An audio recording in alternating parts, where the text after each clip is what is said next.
Tik na začetku Dolenje vasi stojita dva transparenta, ki nakazujeta, da se za temi vrati zbira posebna družba.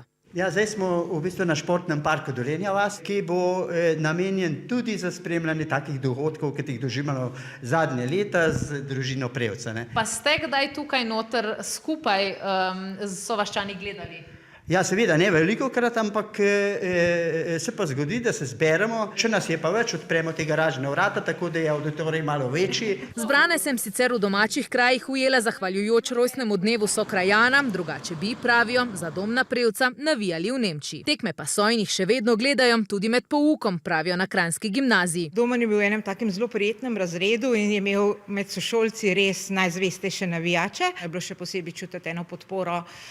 Vedno so se potrudili ga presenetiti, ali z baloni, ali z napisi, ali s torto, ali s čemarkoli, pač takem, da so mu dali vedeti, da je pa tudi Niko, pa ko smo šli za Niko na Ljubno posebej, pa v Bischofshofen za Domna, pač take stvari potem potegnajo za sabo kar neko ekipo, ki stoji za temi fanti pa dekleti.